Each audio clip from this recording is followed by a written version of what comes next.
88편 14절에서 18절까지의 말씀입니다.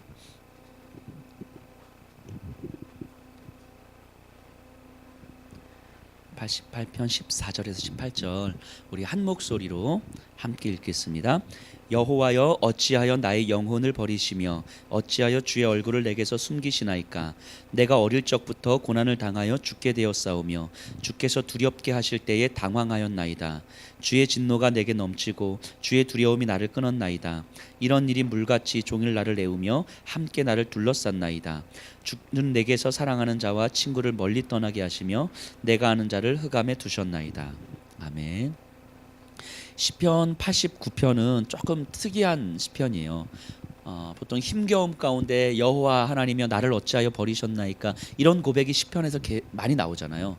그럼에도 불구하고 거의 대부분의 시편은 그 고통 가운데 부르짖지만 그래도 여호와 하나님이 나의 소망이십니다 하고 마무리가 되거든요. 근데 이 시편 88편은 처음부터 끝까지 절망이에요. 어디에 시편 88편 1절부터 우리 18절 읽은 데까지 어디에서도 소망이 안 나와요. 그럼에도 불구하고 하나님만을 바라겠습니다. 그럼에도 불구하고 여호와 하나님만이 나의 소망입니다. 이게 아니라 처음부터 끝까지 다 절망이에요. 1절 보세요. 여호와 내 구원의 하나님이여 내가 주야로 주 앞에 부르짖었사오니 나의 기도가 주 앞에 이르게 하시며 나의 부르짖음에 주의 귀를 기울여 주소서. 자, 오랜 시간 동안 부르짖고 있는 거예요. 내 기도가 주 앞에서 들려지게 해주십시오. 주의 귀를 기울여 주소서. 3절 보세요. 무릇 나의 영혼에는 재난이 가득하며 나의 생명은 스올에 가까웠사오니. 나의 기도를 들어주십시오라고 시작한 다음에 자신의 형편을 이야기하거든요. 내 영혼이 재난에 가득하며 내 생명은 스올에 가까웠사오니. 스올은 사망, 죽음, 음부의 권세잖아요. 내 생명이 이미 사망의 권세 아래 들어갔습니다. 4절에 나는 무덤에 내려가는 자 같이 인정되고 힘없는 용사와 같으며. 그러니까 내 지금 상태가 지금 이렇습니다. 어떠한 소망도 바랄 수 없는 상태인데 오랜 시간 기도하고 있으니 제발 주님 내 기도에 귀를 기울여 주십시오. 이렇게 이야기하는 거예요. 8절 보세요.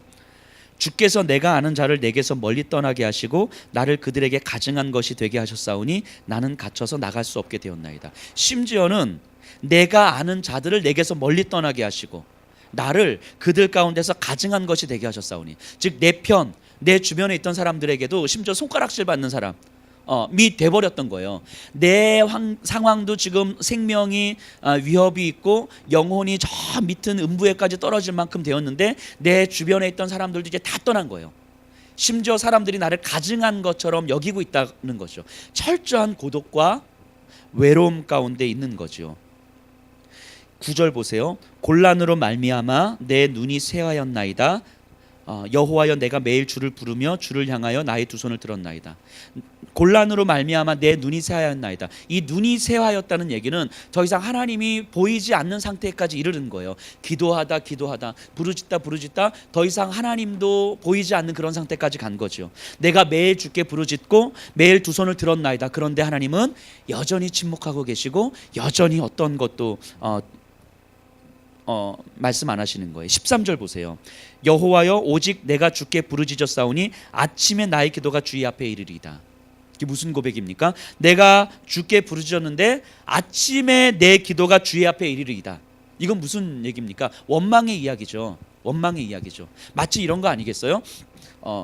뭔가 이렇게 부탁을 했는데 계속 안 들어주는 거예요. 그래, 뭐 나 죽을 때 해줘. 뭐 이거는 뭐예요? 안 해주겠다는 얘기, 안 해주는 것에 대한 원망의 이야기잖아요. 지금 이 얘기하고 있는 거죠. 내가 계속 주께 부르짖었는데 주님은 전혀 응답을 안 해줘서 아침이나 돼서야 내 기도가 주님께 올라가는 거죠. 이 지금 원망의 소리를 하고 있는 거죠. 그렇게 부르짖는데 내 기도가 주님 앞에 전혀 안 올라가는 것처럼. 그래서 14절에 여호와여 어찌하여 나의 영혼을 버리시며 어찌하여 주의 얼굴을 내게서 숨기시나이까. 이게 이렇게 마무리가 되는 거예요. 계속. 그러니까 처음부터 끝까지 부르짖는데 응답은 없고 하나님은 침묵하시고 더 이상 하나님이 보이지도 않고 이제는 하나님 내 기도 안 들어주시는 것 같고 그리고 절망 가운데 마무리가 돼요. 시가. 그러니까 88편은 처음부터 끝까지 암울해요. 내 비참함과 절망의 이 끝을 보여주고 있는 것 같아요. 이 88편을 제가 묵상을 하면서 저희가 이제 저희 제자반 2기가 기독교 교리 기독교의 기본 진리를 하고 이제 2기가 하이델베르그 신앙 고백서를 가지고 공부를 하고 있거든요. 그러다 그 내용 중에서 이런 게 나와요. 사람의 비참함이라는 챕터가 있어요. 사랑의 비참함. 이 비참함, 사람의 비참함이 과연 무엇인가? 하나님을 떠난 상태가 하나님의 비참함인데, 하나님을 떠난, 그러니까 하나님을 떠나서 죄를 지어서 하나님을 떠났기 때문에 그 다음부터 끊임없는 죄를 지을 수밖에 없는 상태. 이게 이제 비참함인 거죠. 이 가운데서는 사실은 아무리 많은 것을 가지고 있고 아무리 많은 것을 누리고 있다 할지라도 하나님을 떠나 있다는 사실은 변함없는 거죠. 그 자체가 비참함이죠. 성경에 보면요, 창세기 2장에 보면 사람을 흙과 하나님의 생기로 만드셨다고 말씀하시거든요. 흙과 생기로. 그런데 인간이 타락하면서 뭐가 사라졌냐면 하나님의 생기가 사라진 거예요. 흙만 남아 있잖아요. 흙만. 근데 성경은 이 상태를 사람이라고 하지 않아요. 사람답다라고 하지 않습니다. 그런데 이 흙만 남아 있는 사람이 만든 문명이 가인의 문명이고 바벨탑이었잖아요. 생기가 사라진 사람이 만들어낸 문명이 바벨탑이었다고요. 근데 문제는 뭐냐면 그 바벨탑을 부러워해. 이게 이제 문제인 거죠. 이게 문제인 거죠. 그 바벨탑의 문명이 아무리 높고 아무리 찬란하고 아무리 뭔가 우리에게 많은 혜택을 준다 할지라도 그 문명은 비참함이죠. 비참함. 그런데 이게 믿어지는 사람이 있고 이게 믿어지지 않는 사람이 있는 거예요. 근데 그 자체는 비참함이에요. 하나님의 생기가 사라진 상태에서 많은 것들을 누리는 그것은 여전히 비참함인 거죠. 죄의 결과를 누리고 있을 뿐인 거니까. 그 비참함을 좀 묵상하게 됐어요. 그 사람의 비참함. 어떠한 경우에서도 소망의 한 자락 빛도 발견할 수 없는 그런 상태. 이 비참함. 이 비참함을 이 시인은 계속해서 누리고 있는 것 같아요. 그 마가복음 7장에 보면요, 이 죄인인 한 여인에 대한 이야기가 나오거든요. 이 죄인인 여인은 아마 몸을 파는 여인이었던 것 같아요. 그 동네에서 다 아는 사람입니다. 그러니까 왕따 당하고 사람들하고 이렇게 어울릴 수 없는 그런 사람. 그래서 혼자서 그냥 자신의 몸을 팔아서 돈을 벌어서 이제 뭐 향유를 막 모았겠죠. 그때 당시에는 여인이 돈을 모아서 향유를 모은다는 건 소위 말해서 자기 전 재산인 거예요. 이제 결혼 지참금과 같은 의미인 거죠. 그러니까 그 여인에게 있어서 향유는 온갖 수치와 모욕을 당하면서도 꾸역꾸역 살아가기 위해서 몸을 팔아서라도 돈을 벌어서 모은 전부. 그러니까 단순한 돈이 아니라 그냥 내 삶 전부였던 거겠죠. 그런데 이 여인은 항상 외롭게 공허하게 그 비참하게 사람들도 비참하게 바라보고 자기도 비참하다 생각하며 살았을 거예요. 그런데 어느 날 예수님에 대한 이야기를 듣습니다. 소문으로. 그 예수라는 사람이 있는데 그 선생님은 죄인들의 친구요, 여인들의 친구요, 뭐 사회적으로 소외된 자들도 그냥 안아주시고 손잡아 주신다고 하시는데, 이런 소문을 들었는데 그 예수님이 자신의 동네에 오신대요. 그러니까 그 여인의 입장에서는 평생 단 한 번도 누군가 따뜻하게 안아준 적이 없었고 따뜻하게 말 걸어준 적이 없었고 너 힘들지? 이런 말 한번 들어본 적이 없었던 그런 여인이었을 텐데 예수님이 자신의 동네에 오신다는 거예요. 아마 이 여인에게는 소망이 되지 않았을까요? 이 여인에게는 예수님 나 같은 것도 만나 주실까? 나 같은 것도 손 내밀면 손 잡아 주실까? 나 같은 것도 좀 안아 주실 수 있으실까? 근데 예수님이 오셨다는 소문을 들었는데 그 예수님이 어디에 계시냐면 바리새인의 집에 있대요. 바리새인의 집에. 바리새인이 어떤 사람이에요? 율법으로는 그때 당시에 대단한 사람이요, 사람들을 가르치는 사람이고, 이 여인과 비교했을 때는 뭐 하늘과 땅의 차이 아닙니까? 하늘과 땅의 차이. 전혀 근접할 수 없는. 그 바리새인 시몬의 집에 예수님이 들어가 계시는데 그 동네에 있는 바리새인들과 사람들이 다 모였습니다. 예수님의 말씀을 듣겠다고 다 모였어요. 근데 그 여인도 예수님을 만나고 싶은 거예요. 이 예수님을 만나고 싶은 거죠. 근데 가려고 마음을 먹었는데 바리새인의 집에 가야 되고 수없이 모여있는 그 바리새인들을 해치고 들어가야 되는 거예요. 이 여인의 마음이 어땠을까 생각해보면 굉장히 두려웠을 것 같아요. 갈까 말까? 갈까 말까? 예수님을 만나고는 싶은데 가면 개망신 당할 텐데, 사람들이 침 뱉을 텐데, 손가락질 할 텐데, 수치와 모욕을 줄 텐데, 아니 사람들이 나를 때릴 텐데, 그래도 가야 되나? 그래 맞고 예수님 얼굴도 못 보고 돌아오면 어떡하지? 뭐 이런 갈등이 계속 되지 않았겠어요? 그럼에도 불구하고 너무 만나고 싶었던 거예요, 예수님이. 그래서 갑니다. 가서 사람들을 해쳤을 거예요. 해치는데 사람들 그 장면을 생각해보면 충분히 추론 가능하죠. 사람들을 해치는데 사람들이 그 여인을 바라보면서 뭐야 저 뭐 이러면서 뭐 수근수근 되는 거죠. 예수님이 이렇게 앉아 계시는데 그 여인이 예수님 발치까지 가서 예수님 발에 무릎 꿇고 앉아서 눈물로 예수님의 발을 씻기고 그 여인의 향유를 예수님 발에 이렇게 부어요. 그 장면을 한번 상상해 보세요. 바리새인들과 사람들이 쫙 모여 있습니다. 그리고 예수님이 이렇게 앉아 있어요. 근데 죄인인 여인이 사람들을 뚫고 이렇게 들어와 가지고 예수님 발에 이렇게 막 씻기고 있는 거예요. 이 사람들의 시선이 예수님한테 이렇게 집중됐다가 이 여인한테 계속 집중됐겠죠. 그 분위기를 보면. 그러면서 어떤 분위기였을까요? 사람들이 수근수근 됐을 거예요. 좀 미친 거 아니야? 저 죄인이 저 더러운 게 뭐 이런 수근수근. 예수님이 가만히 계시니까 누군가 뭐라 말도 못하지만 그런 분위기는 충분하게 연출이 됐겠죠. 저 더러운 게, 저 미친 게 막 이러면서 막. 근데 그 여인도 그걸 느꼈을 거예요. 사람들이 자신을 어떻게 바라보는지 막 느꼈을 거예요. 눈물 흘리면서 예수님 발을 닦습니다. 두근두근 쿵쿵하면서. 그런데 딱 한 사람 예수님만 가만히 바라보고 계시는 거예요. 이건 아마 무언의 긍정 아니었겠습니까? 괜찮아, 너 하던 거 계속해라. 그러다 참다 못한 바리새인이 이렇게 이야기합니다. 예수님, 저 여인이 어떤 여인인지 모르십니까? 당신이 선지자면 저 여인이 어떤 여인인지 알지 않겠습니까? 저 죄인이에요.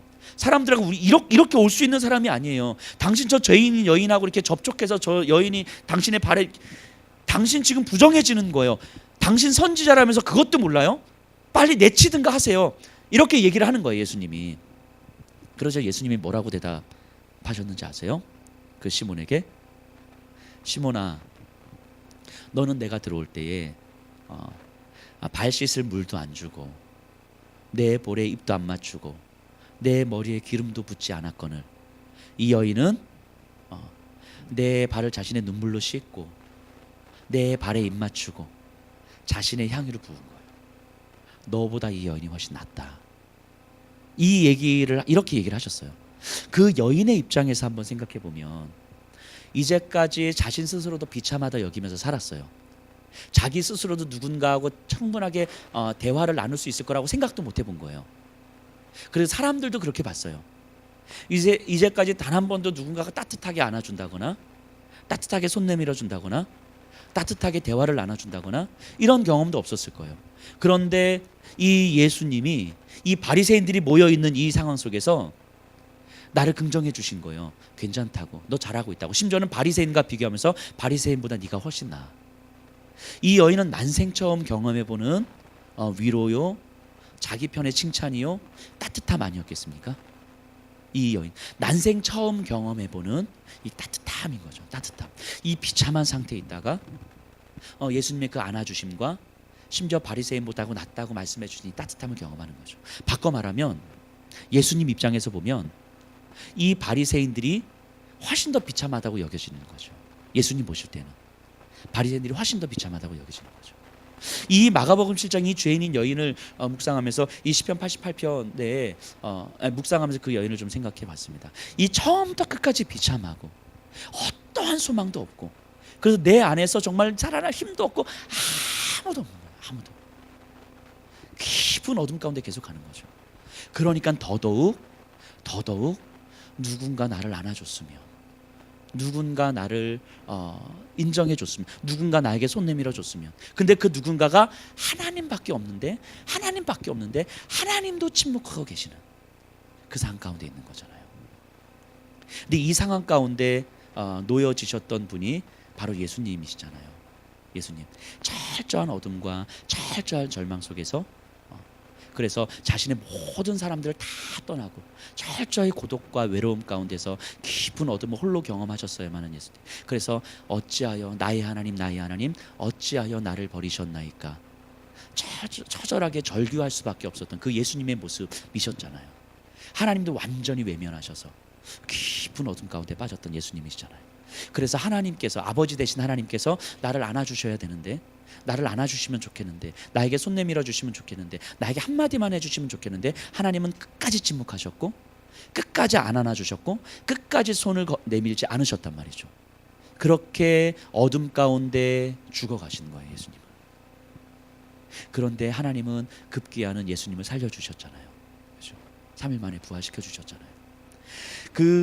이 88편에서 결국은 끝까지 침묵하셨던 하나님께서 결국은 생명으로 예수님을 살려주셨던 것처럼 이 처절한 절망 가운데서 결국은 우리에게 보여주시는 것은, 결국은 하나님 그냥 우리의 그 비참한 가운데서, 이 비참한 절망과 어두움 가운데서 그 하나님의 말씀과 하나님의 생명과 하나님의 안아주심으로 밖에 소망할 수밖에 없는 비참함을 보게 되는 것 같아요.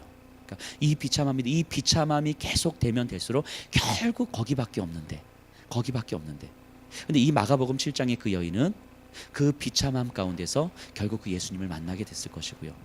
그 예수님은 우리를 대신해 그 비참함의 끝자락에서 결국 다시 살려주신 그 하나님을 경험하고 우리로 하여금 그 부활의 능력을 소망하게 만드는 거죠. 그게 예수님께서 우리에게 보여주시는 눈앞에 경험되지 않는, 하지만 반드시 있을 수밖에 없는 그 소망 아니겠습니까? 시편 88편을 계속 묵상하면서 결국은 이런 마음을 결론을 품게 됩니다. 눈앞에서는 어떠한 소망도 경험되어지지 않는데, 그래서 끊임없는 절망 가운데 있을 수밖에 없는데, 그럼에도 불구하고 우리 안에서는 결국 정말 하나님밖에 없는데, 그쪽이 아니면, 그 방향이 아니면 사실은 우리가 위로를 얻을 수 있는 곳이 하나도 없는데, 그런데도 불구하고 여전히 침묵과 어둠 속에서 우리가 지내고 있을 때 예수님을 통해서 우리에게는 눈앞에 보이지 않는 소망인데, 하지만 반드시 있는 그 소망을 소망하게끔 하는 거죠. 그게 참된 우리의 소망이라고 이야기하는 거죠. 골로새서 3장에서 사도 바울이 이렇게 고백하시잖아요.